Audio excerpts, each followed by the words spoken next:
मैं रजनी चतुर्वेदी राजकीय महाराणा आचार्य संस्कृत महाविद्यालय में हिंदी पढ़ाती हूँ। आज मैं जिस विषय में आपके सामने चर्चा कर रही हूँ वो तृतीय वर्ष के छात्रों के लिए आधुनिक काल के साहित्य के विषय में बात करने जा रही हूँ।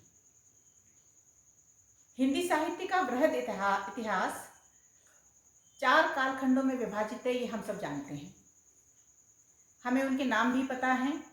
आदिकाल अथवा वीरगाथा काल, भक्ति काल जिसे स्वर्ण युग भी कहते हैं, रीतिकाल अथवा श्रृंगार काल, और चौथा है आधुनिक काल जिसे गद्य काल के नाम से भी जाना जाता है। हम सब जानते हैं कि हिंदी साहित्य का यह वृहद इतिहास और उसका कालखंड अनेक आचार्यों द्वारा विभाजित किया गया है,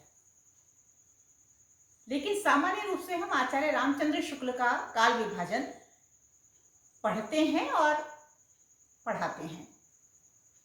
विद्यार्थियों, आप लोगों की दृष्टि में यही एक काल विभाजन सर्वमान्य है जो आचार्य रामचंद्र शुक्ल ने किया है। मैं आज आपके सामने भारतेंदु युगीन कविता, जिसे नवयुग की संज्ञा दी गई है, उसके विषय में कुछ बताने आई हूं। वास्तव में आधुनिक काल सन 1900 से आरंभ माना गया है। यह हम सब जानते हैं कि किसी भी काल का एक निश्चित समय नहीं होता। साहित्य लेखन ऐसा नहीं होता कि उस दिन से शुरू हुआ और उस दिन पर खत्म हुआ। ऐसी कोई निश्चित सीमा अवधि नहीं होती।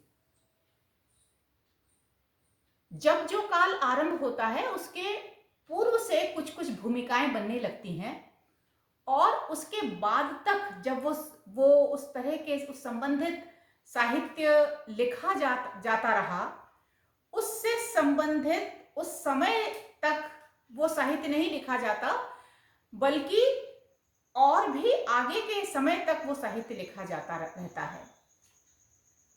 जहां तक आधुनिक काल के भी छोटे छोटे जो कालखंड हुए, उनके नाम भी आचार्यों ने दिए। हिंदी साहित्य के विद्यार्थियों की सुविधा की दृष्टि से हम देख पाते हैं कि आधुनिक काल भी अलग अलग नामों से अभिहित किया गया। आधुनिक काल के में जो साहित्य रचा गया, उनकी प्रवृत्तियां अलग अलग समय पे अलग अलग तरह की रहीं। उन प्रवृत्तियों को दृष्टिगत रखते हुए आचार्यों ने नाम दिए, जिसमें पहला समय था भारतेंदु युग का, दूसरा समय था द्विवेदी युग का जो महावीर प्रसाद द्विवेदी के नाम से जाना गया। उसके बाद छायावाद आता है, तत्पश्चात प्रगतिवाद, प्रयोगवाद और क्रमशः नई कविता, साठोत्तरी कविता, और आज की बिल्कुल नितांत आज की कविता भी हम पढ़ते हैं। तो मैं आज भारतेंदु युगीन कविता, जिसे नवयुग कहा जाता है, के विषय में आपसे कुछ बात करना चाह रही हूं। हम भारतेंदु युग को 1850 से लेकर 1885 तक एक सीमा की अवधि में बांटते हैं। इसे हम नव उत्थान का साहित्य भी कहते हैं। आचार्यों ने कहा यह नव जागृति का साहित्य है, नव उत्थान का साहित्य है। मैं समझती हूं ये इसलिए कहा गया कि इसके पहले की कविता, यदि हम रीतिकालीन कविता को देखें, इसके पहले की जो कविता थी वो दरबारी संस्कृति में पनपी हुई कविता थी। श्रृंगार रस प्रधान कविता जो दरबारी संस्कृति में लिखी गई, वो स्वाभाविक रूप से ऐसी कविता थी जिसमें पलायनवादिता के दर्शन हमें होते हैं, जिसमें समाज का कोई लेना देना नहीं था, जिसमें राष्ट्रीय उत्थान की कहीं कोई बात नहीं थी। हाँ, भूषण जैसे कुछ एक दो कवियों ने वीर रस से संबंधित कविताएं लिखी, जिसमें उन्होंने महाराज शिवाजी, महाराज छत्रसाल की यशोगाथा गाई, जो अन्य रीतिकालीन कवियों से भूषण को अलग करती है और भूषण की कविता के कथ्य को अलग करती है। तो जो भारतेंदु युगीन कविता है वो राष्ट्रीय उत्थान की कविता है, वो नव जागृति की कविता है। उसमें कुछ ऐसा पाया गया, ऐसा देखा गया जिसमें कवियों ने, रचनाकारों ने समय की नब्ज को टटोला, समय की नब्ज को टटोल कर अपनी लेखनी चलाई। ये वो समय था जब हमारा देश परतंत्र था, गुलामी की जंजीरों में जकड़ा हुआ था और अंग्रेज राज हमारे देश पर इस प्रकार से आक्रमण कर रहा था कि हमारी अपनी पहचान धूमिल सी होने लगी थी। ऐसे समय कवियों ने अपना उत्तरदायित्व निभाया, कवियों ने अपनी जिम्मेदारी निभाई और भारतेंदु और उनके समकालीन कवियों ने ऐसी रचनाएं प्रस्तुत की जिसमें दुख तो है ही, जिसमें एक चिंता तो है ही। उस चिंता और दुख के परिणाम स्वरूप इस देश को जागृत करने की एक बात भी कही गई है, ऐसा मैं सोचती हूं। जैसे भारतेंदु अपनी कविता में एक जगह लिखते हैं, अंग्रेज राज सुख साज सबे अति भारी, पै धन विदेश चलो जात यही अति ख्वारी। कि अंग्रेज राज बहुत सारे सुखों का साज सामान देने वाला बहुत अच्छा राज है, लेकिन इस सुख साज भरे सामान के पीछे हमारे देश के लुटने की, हमारे देश के सामान के विदेश चले जाने की जो एक व्यथा है, जो एक पीड़ा है, उन्होंने महसूस करी और अपनी कविता के माध्यम से समाज में अभिव्यक्त करी। इसी प्रकार से कवि प्रेमधन, कवि अंबिकादत्त व्यास, कवि प्रताप नारायण मिश्र ऐसे कवि हुए जिन्होंने तत्कालीन समाज की व्यथा कथा को अपने कविता में उकेरा।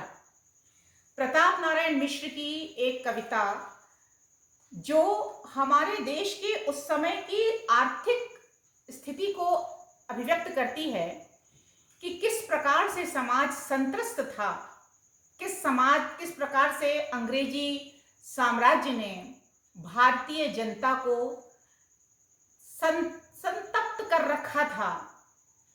वो इस प्रकार की कविता है कि तबही लख्यो जह रहा एक दिन कंचन बरसत, तह चौथाई जन रूखी रोटी हूं को तरसत, जहां आमन की गूठरी और बिरछन की छालें, ज्वार चून मह मेली लोग परिवार ही पालें, नौन तेल लकड़ी घासहू पर टिक्स लगे जह, चना चिरौंजी मोल मिले जह दीन प्रजा कहें।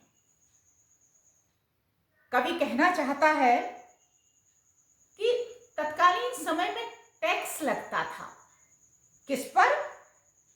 हमारे नमक पर, हमारे तेल पर, हमारी जंगल की लकड़ी पर।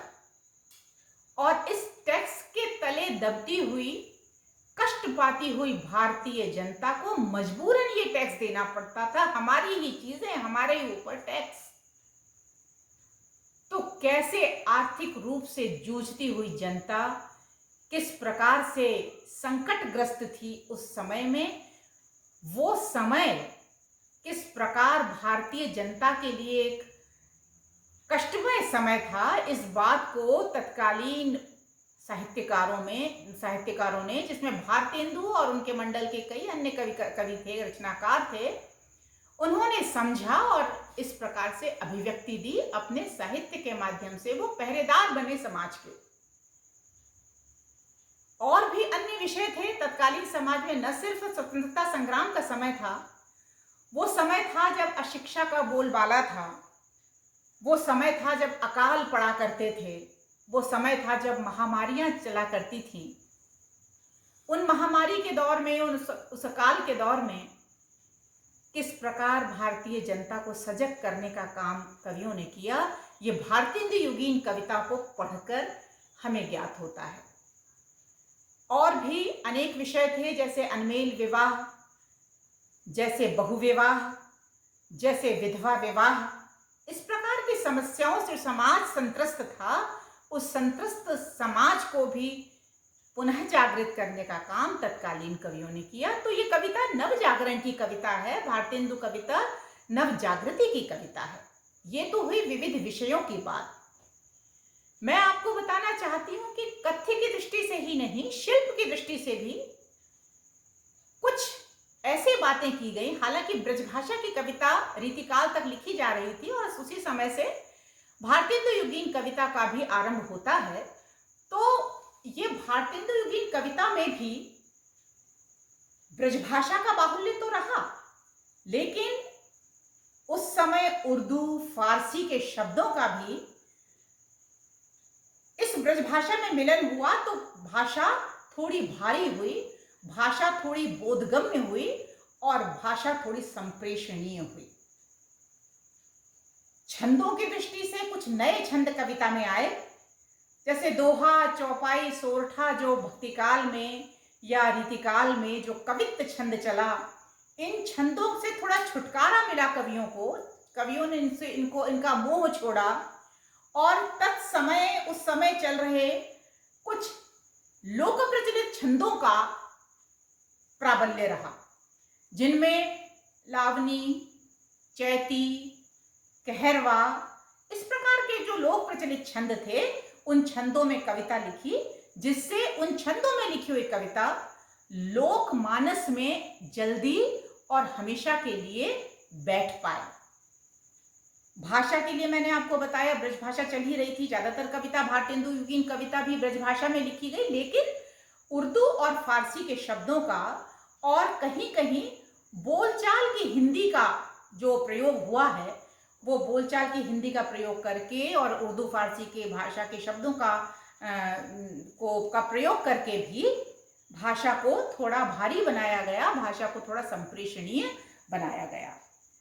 तो सामान्य रूप से मैं आपके सामने इस बात को लाना चाहती हूं कि भारतेंदु युग की कविता आगे के आने वाली कई कविताओं के लिए, कई प्रकार के कवियों के लिए, चाहे वो द्विवेदी युग हो, चाहे वो छायावाद हो, चाहे वो प्रगतिवाद हो, एक पुराने युग से चली आ रही, पुराने समय से चली आ रही कविता को छोड़ने का और आगे आने वाली कविताओं को स्वीकार करने का, या आगे आने वाली कवियों के लिए एक प्लेटफॉर्म तैयार करने का, एक भूमिका तैयार करने का एक बहुत बड़ा काल रहा भारतेंदु युग काल या भारतेंदु काल।